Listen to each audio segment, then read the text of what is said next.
The virtual CISO moment is brought to you by vCISO Services, a leading provider of quality and experienced virtual chief information security officers for small and mid-sized businesses. Check them out at vcisoservices.com. Hi, I'm Greg Schaefer, and welcome to the virtual CISO moment. Anthony Scarola joins us. He is an IT governance, risk, and compliance guru. He's been in cybersecurity for a long time. He holds the CISSP. He is a virtual CISO and also a veteran. Anthony, thank you so much for joining us today. Hi, everybody. Hi, Greg. Thank you very much for having me. So that's a pretty broad list of experiences and things that you do. How did you get there? Let's just start from the beginning. I mean, you don't have to go back to, well, when I was 1 year old, but, just whenever you think to start. In my past life, no. No, yeah, it is a pretty broad list. I guess I enjoy doing a lot of things. So let's see, where to begin? So I'm a U.S. Army veteran, as you know. Thank you for your service. Thank you. I was enlisted during the Gulf War. They put me on. I really wanted to be in the technology space when I enlisted, but they didn't have any openings. They called them MOSs. They didn't have any MOSs open for me to work, so they stuck me in boats at first. Yeah, my MOS was an aircraft mechanic. So. Oh, okay, yeah. That's same time. Got the hat. Yep. So. I was an 88 Lima at first, which was a boat mechanic. I was actually in the reserves for 4 years, and then I went into the active duty during during the Gulf War, Desert Storm, because I was young and stupid and bored, and I wanted to support my country, obviously, which I continue to want to do that, obviously. But so they didn't have the boats open, and they put me into a helicopter repairman. So I was a 67 Tango. But I think they realized that I kept gravitating towards the IT department and the sergeant in charge of replacing computers and installing computers and everything else. So they stuck me over there for a little while, and that's where they left me. So I guess they realized that I was probably better off doing that than working on helicopters, even though I was pretty good at that as well. If I could toot my own horn, I enjoyed it a lot. Yeah, many jobs over the years, many IT jobs over the years. I worked at CompUSA. I worked at a little mom and pop store in Florida, working on computers.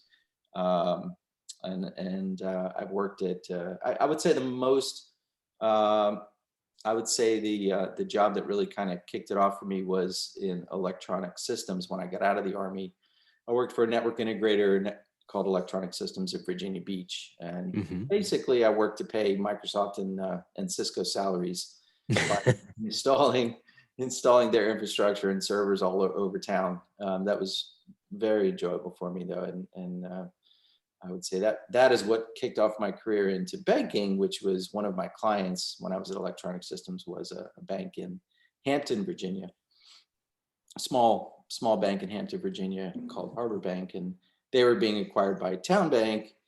And so the CFO at Harbor Bank put in the good word for me, and I became Town Bank's first network administrator. So from there, regional bank, but pretty big size these days. And I was there with them for about 12 years. And that's, of course, where we met.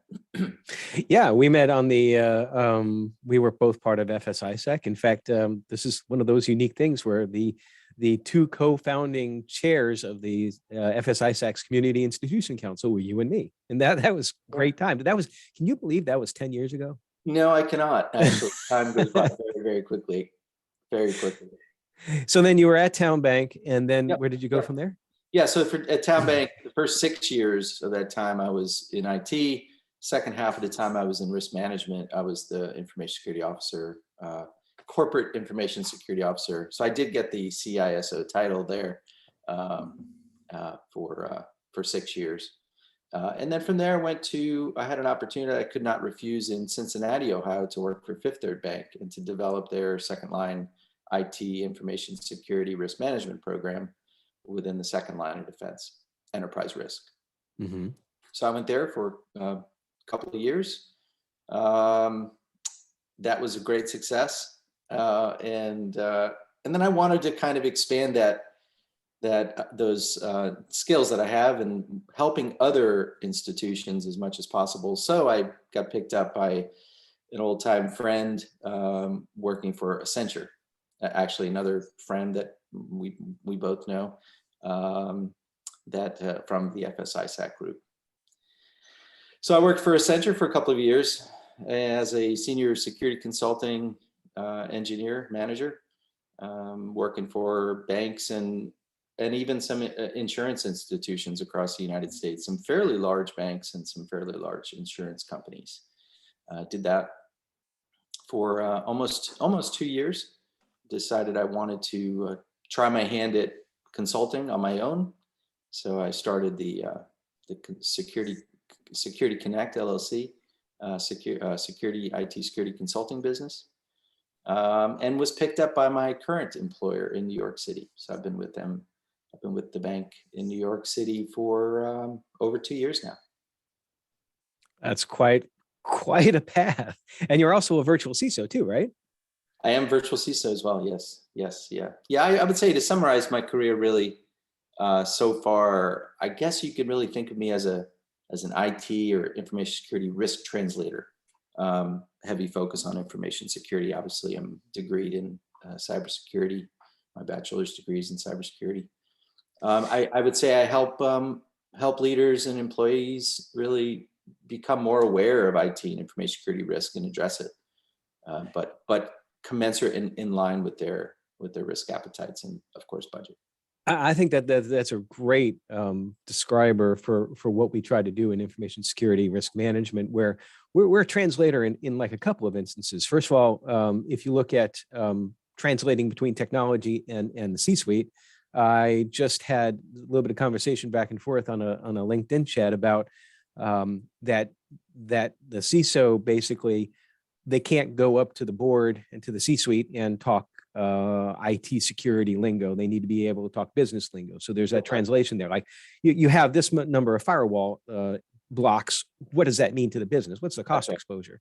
And then on the flip side, you can also talk about translation if you're talking about 3 lines of defense. First line being operational management, like IT security, firewall management. Third line being audit. And then second line kind of is the glue in the middle there that brings them together, which is risk management. Well, I know that being a virtual CISO, I'll ping on that for a moment, that you're exposed to small and mid-sized businesses and also from your consulting in the past in the IT space as well, too. Is it fair to say that you've had significant experience with small and mid-sized businesses? I would say so, yes. I would say so. So given the environment we're in right now, what would you say would be like some significant threats that SMBs might be cognizant of and need to pay attention on today? Yeah, and I wouldn't say I wouldn't lean towards technical threats at this point. I would really say I would say resources and people primarily. I think is a huge challenge for SMBs. Of course, not having enough of either is fairly critical of an issue. You know, I think some of the if I could lean towards what the significant threats for these institutions from a cybersecurity perspective, I would say really, again, IT staff. I would say inaccurate reporting of risk, because I think that's also a big issue. And you know, leading back to what you said before, Greg, about the challenges that IT faces when they're delivering to the board. You know, it is without some type of translator in place, and having, you know, actually put thought into how that should look, it is a very big challenge, I think, because you've got even in these SMBs, you've got boards that are primarily with financial experience, right? Lots of great expertise there, but probably not a whole lot in the IT space. And then you're hitting them with a very typically heavy IT, leadership and IT technical experience. So the two really don't merge. So having that translation, I think, is a big deal as well. And yeah, there are many ways to do that. I tend to try to look to, you know, the corporate strategy as one help with translation, because that's what the board and the senior executives understand. That's what they speak. That's what they live, eat, and breathe every day is their corporate strategy. So tying IT resources, IT projects and initiatives and everything else to that corporate strategy, I think has been what's been very successful for me, at least in the positions where I've faced that same challenge. So you said inaccurate reporting of risk. I like the way you said that, because I've often said that one of the primary, I won't say primary because everybody has their own views about what the primary goal of a CISO or a vCISO is, but a primary goal and responsibility is to provide that information to the board of directors and the C-suite so that they can make risk-informed decisions. That's right. What would be an example like of an inaccurate reporting of risk? And I'm going to answer my question first with my example, and you can either agree with me or you might have another. But just to give you an idea of where I'm going with that, a lot of times when you're doing a qualitative risk assessment, it is so much dependent upon the person who's doing the assessment, because there's that inherent bias. And if you have like 3 or 4 people doing a qualitative risk assessment, unless you have some sort of methodology to normalize it, you could have some folks that are risking something like high, where another one might say medium.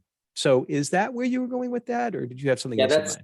Yeah, absolutely. And I think from a high level, that's a great example, because typically what happens is an institution at the top, the enterprise risk team will say, okay, everybody, we've got a moderate risk appetite.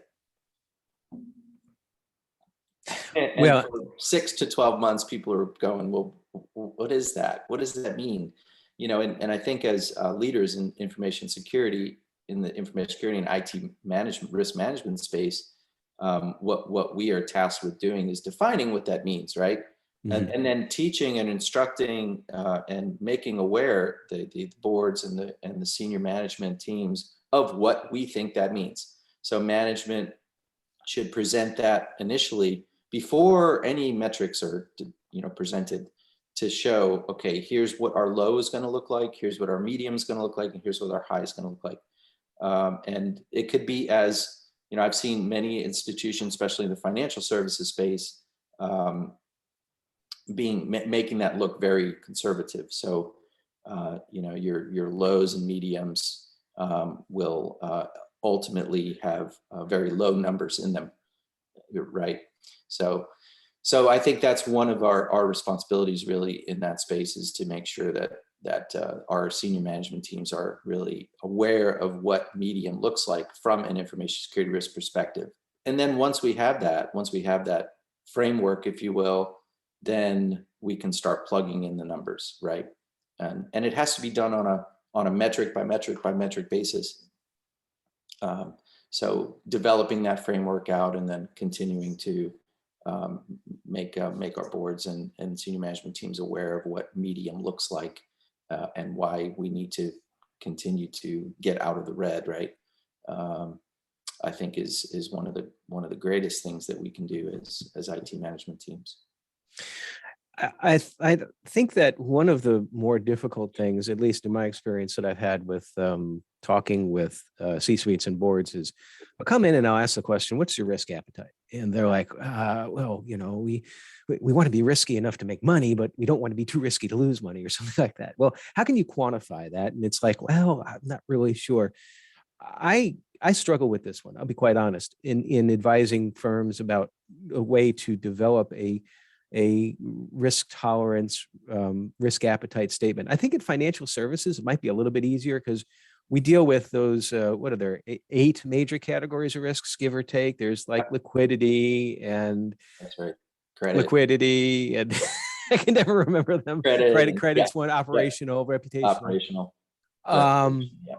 Any thoughts on how a small or mid-sized business could approach that conundrum of creating a risk tolerance statement?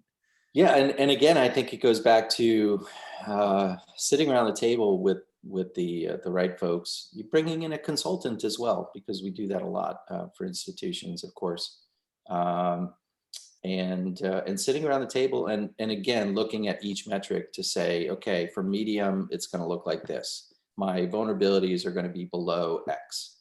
My outstanding vulnerabilities that are past 30 days are going to be below Y, right?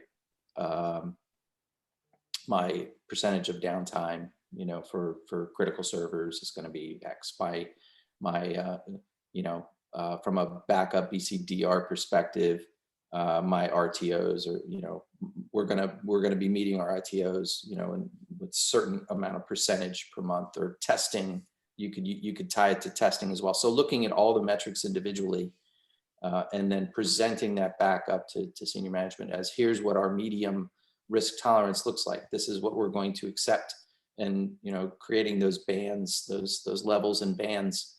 And it's an exercise. It's a serious exercise that takes a lot of time to actually put together, but it is highly worth it at the end of the day.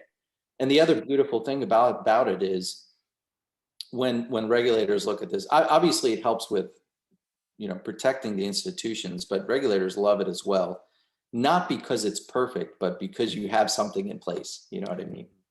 At least you're addressing it, right? At least you're addressing it, right? You're aware of it, and you're trying to address it best as possible. Well, you mentioned consultants, and I know you've done a lot of that before. And so I'm going to pivot a little bit to ask about, particularly as a virtual CISO, there's a lot of discussion on LinkedIn about what makes a good virtual CISO. Everybody's got their own opinions. From your perspective, what would make a successful virtual CISO from two perspectives: to the client and professionally to the person providing the services?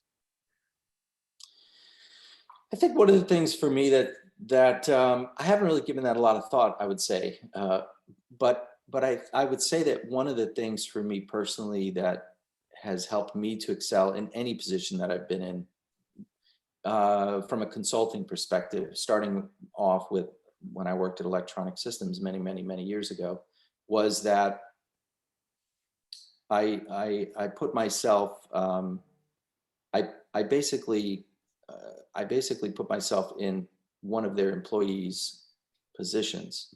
I didn't separate myself mentally from their institution, if that makes sense. I basically, I took the responsibility of being their employee, Mm-hmm. and not brushing anything off because I wasn't an employee. Like, I would always say, yes, we could figure out how to do this. This is, I'm your employee. And I would tell them that, to remind them that I'm not a consultant, I'm their employee. So just setting that mindset that you're going to be there with them, building that relationship, and making sure that they know that, you're their employee to do with whatever they please, to make sure that you get the job done.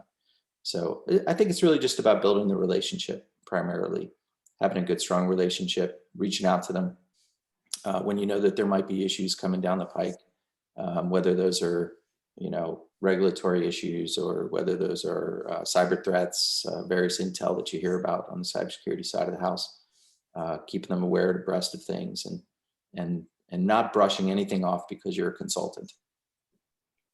So there's an awful lot of experience here that you've gained over the last few years. I know you've been doing this for a long time, and you had mentioned to me at one point in time that you were working on a writing project. You want to talk about that for a moment? Yeah, and actually for probably 5 or 6 or maybe more years now, I'm working on a little book on basically taking a lot of the experience that I have in the financial services, IT, and information security space, and kind of wrapping a bow around that as much as possible. So I'm working on a book. Yeah. Any hints as to when it'll be out? That's a great question. I would love for it to be out tomorrow. I do dabble on it. Usually once or twice a week, I'll sit down and put a couple of hours into it. I enjoy writing a lot, so the book is not difficult for me. It's really just the getting all your ideas, and once you start getting past 50,000 words, the table of contents is just all over the place, and so really just kind of regrouping my thoughts and putting it back together. I would like to think within the next couple of years. I hope it to be. Awesome. Well, when you get it out there, we'll have to bring you back on the podcast, and we can talk about it and promote the book. So Yeah, that'd be great. I'd love it. well, with all this going on, I know InfoSec is stressful enough as it is, and doing all these side projects and all of that can be stressful. How do you decompress? Yeah, I decompress through not thinking about work as much as possible. So whatever that is, you know, I once restored a car, so I would spend a lot of time in the garage working on restoring a car, an old Volvo that belonged to my father. And you wrote a book about that too, right? I did actually, yeah. Like I said, I like to write. Probably like to write more than anything else. And So what's the name of the book? it's called The Restoration of Dad's 1958 PV 444. And that's on Amazon, right? It's on Amazon. Yeah, We'll put it in the show notes. So yeah, thanks. And so other than that, yeah, I mean, spending time with family, spending time with the kids, traveling, do a lot of travel. I enjoy driving a lot. I think that's genetic as well. My father was a truck driver, so I guess he passed that on to me as well. So I enjoy driving. So we drive all over the place. Exercising, like to run every couple of days, so do 30 minutes or so. Repairs around the house. Traveling, like I said, we just got back from Mexico last week. That was fun. Driving kind of stuck with me for a moment, because I just got back from Houston, and it was like about a 13-hour drive. I can't do that all in one shot anymore. I'm sorry, I'm too old. So overnight in Arkansas, and I was really dreading it, but it really wasn't all that bad. In fact, I found that the drive that way is a lot easier than driving the other way when I go to see family up in New York. So yeah. So future plans, going to obviously the book, and going to continue in the financial services space and continue consulting, and those are pretty much your plans right there. Yeah, that's Other right. things? I mean, yeah, you said that you're too old for that. I don't know if you're older than me, Greg. Maybe you are. I'm not sure. I turned 50 in December, so. I got 5 years on you. Okay, all right. I just turned 55. So okay, congrats.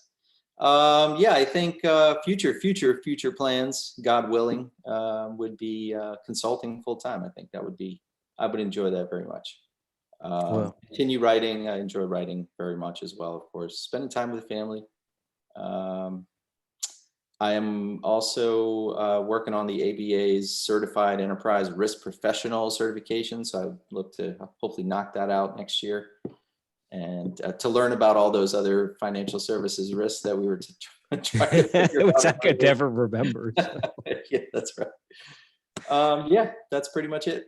Well, very good. Well, listen, appreciate you taking time out today to spend a little bit of time with us. Fascinating stuff. I always love talking risk. It could have gone on for like 2 hours, but not today. So maybe we'll talk about it some other time. So thank you very much for coming on. Yeah, thank you very much.